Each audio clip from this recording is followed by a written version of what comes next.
Hi అండి. Today ఇల్లు ఇల్లాలు పిల్లలు ఎపిసోడ్ ఏం జరిగిందో చూద్దామా. మన వల్లి విషయం బండారం అంతా బయటపడిపోయేసరికి అత్తగారు చాలా తిడుతుంది. అసలు నువ్వేనా ఇలా చేసింది? నువ్వు తల్లి కాపోతున్నావని మీ మావయ్య గారు మేమందరం చాలా ప్రేమగా ఉండి చాలా ఇదిగా ఉంటే నువ్వు చేసేది ఇదా? అసలు నీకేమనిపిస్తుంది? అసలు నువ్వు నాతో మాట్లాడతలేదు. నీ వల్ల నర్మదను కూడా తిట్టాను నేను. నీ కడుపు నాటకమా? అసలు అంత అబద్ధమా? ఇంత ఘాతుకురాలివి నువ్వు మా ఇంట్లో ఉంటున్నావా? అసలు నీలాంటి దాన్నేనా కోడలిగా తెచ్చుకుని నా కొడుకుకి అప్పచెప్పాము. అసలు నా కొడుకు తండ్రి కాపోతున్నాడు, వేరే నా మూడో తరం వస్తుందని చాలా ఆనందపడ్డా. అసలు నువ్వు ఉంటాకి వీల్లేదు అని చెప్పేసి మన వల్లి లాక్కెళ్ళిపో. అత్తయ్య గారు అది కాదు అత్తయ్య గారు ఇదంతా నేను కావాలని చేయలేదు అత్తయ్య గారు. ఒక్క నిమిషం అనిపించలేదా? మమ్మల్ని అందరినీ ఇంత వెర్రి వాళ్ళని చేస్తున్నావు, నీకు ఒక్క నిమిషమేనా అనిపించిందా అని చెప్పేసి రా, నువ్వు ఇంట్లో ఉండటానికి వీల్లేదు. పినిగారు ఆగండి పినిగారు అంటూ మన సుక్కు అయినా సరే నర్మద రా, నువ్వు ఇంట్లో ఉంటాకి వీల్లేదు, నా కొడుకుకు భారీగా ఉంటాకి వీల్లేదు అని చెప్పేసి తీసుకెళ్ళిపోతూ ఉంటుంది. ఓ పక్క నుంచి మన రామరాజు, ఏవండి లాయర్ గారు, మా కొడుకు మా కూతుర్ని ఆ విశ్వకు చాలా ఏడిపించాడండి. ఒక రోజంతా గదిలో పెట్టి చాలా ఇబ్బందులు పెట్టాడండి. నా కొడుకు అన్ని నేను చంపేస్తానేమో అని, ఎక్కడ నా కొడుకు చంపేస్తాడో అని భయం వేస్తుందండి. మీరే నా లాయర్ గారు, మా విషయంలో ఆలోచించాలి లాయర్ గారు అని చెప్పేసి అంటూ ఉంటాడు. మనం ఎలాగైనా కేసు గెలుస్తామండి అని చెప్పేసి లాయర్ చెప్తాడు. ఓ పక్క నుంచి మన బుజ్జమ్మ వల్లిని తీసుకుని ఉండండి అత్తయ్య గారు, ఎక్కడికి రానత్తయ్య గారు, అది కాదు అత్తయ్య గారు, మీ అమ్మగారి ఇంటి దగ్గర దింపేస్తాను రా అని చెప్పేసి లాక్కెళ్ళిపోతుంది. ఏంటమ్ముడు ఏంటి అమ్మ, అది కాదమ్మా, అది కాదు, ఏంటమ్ముడు ఏం చేశారు? మీ అమ్మాయి కడుపుతో ఉంది కదా, పురుటికి పంపిద్దామని. ఇలా ఒక తల్లివేనా నువ్వు?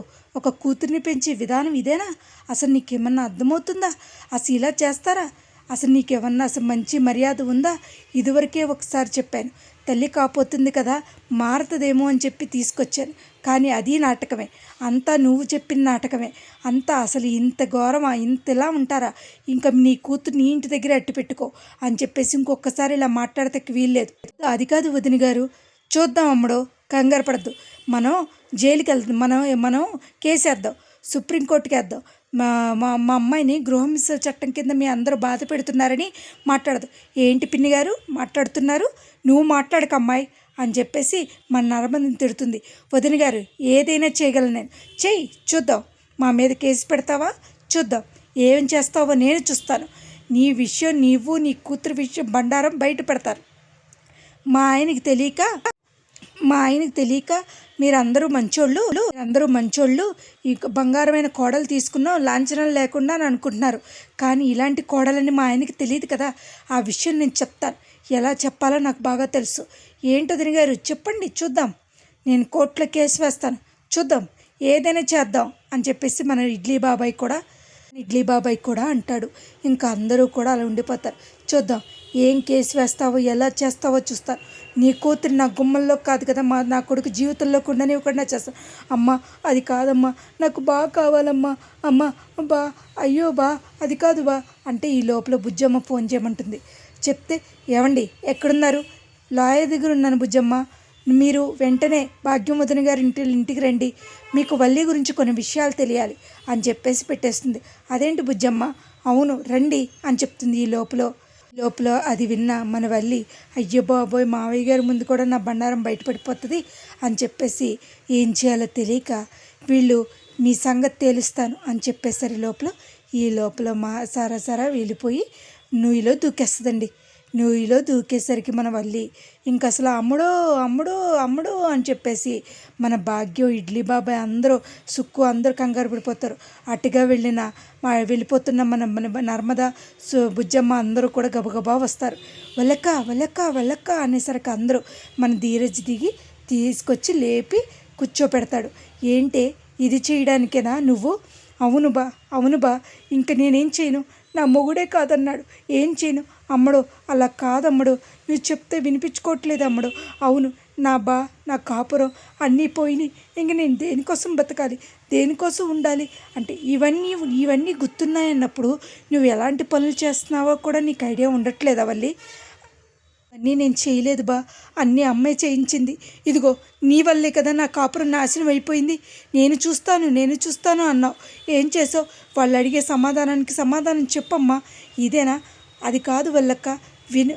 నిజంగానే వీళ్ళందరి దృష్టిలో నేను అన్యాయంగా అయిపోయాను. ఎవరు నా మొగుడే నా మాట వినట్లా. మిగతా వాళ్ళ సంగతి పక్కనెట్టు. నా మొగుడే నా మాట వినట్లేదు. ఏం చేయను? నువ్వే చెప్పమ్మా అంటే, అది కాదమ్ముడు, ఏది ఏమైనా సరే నువ్వు ఇలాంటి పనులు చేయడం కరెక్ట్ కాదమ్మాయి, చెప్తున్నాను అని చెప్పేసి ఇంక అసలు మన బుజ్జమ్మ తిడుతూ ఉంటుంది. ఎంత తిట్టినా సరే ఇంకా మీకు ఎన్నటికీ బుద్ధి రాదు వల్లి అంటుంది. ఎన్నటికీ మీకు బుద్ధి రాదు, ఇలాగే ఉంటారు అని చెప్పేసి ఎలాగైతే వెనక్కి లాక్కొచ్చిందండి మన వల్లి. ఎలాగైతే లాక్కొచ్చి తీసుకొచ్చింది. కానీ ఇప్పుడు రామరాజు వస్తాడు.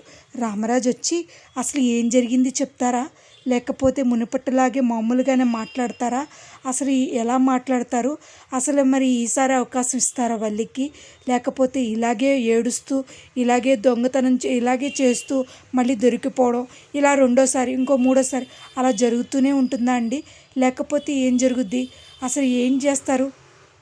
అసలు వీళ్ళందరి విషయాల్లో మన ఉద్యమం ఏ నిర్ణయం తీసుకుంటుంది, అసలు మన చందు కూడా వల్లిని ఏలుకుంటాడా అనేది మనం కమింగ్ ఎపిసోడ్లో చూడాలండి. నా వీడియోస్ కనుక మీకు నచ్చినట్టయితే లైక్ చేసి షేర్ చేసి సబ్స్క్రైబ్ చేస్తారని కోరుకుంటున్నానండి. మన వల్లి జీవితం ఏమవుతుందో ముందు ఎపిసోడ్లో చూద్దాం. నా వీడియోస్ కనుక మీకు నచ్చినట్టయితే లైక్ చేసి షేర్ చేసి సబ్స్క్రైబ్ చేయండి. Thank you so much. ఇలాగే నన్ను ఆదరిస్తూ ఉంటారని కోరుకుంటున్నానండి. Thank you. Please share subscribe. Thank you so much.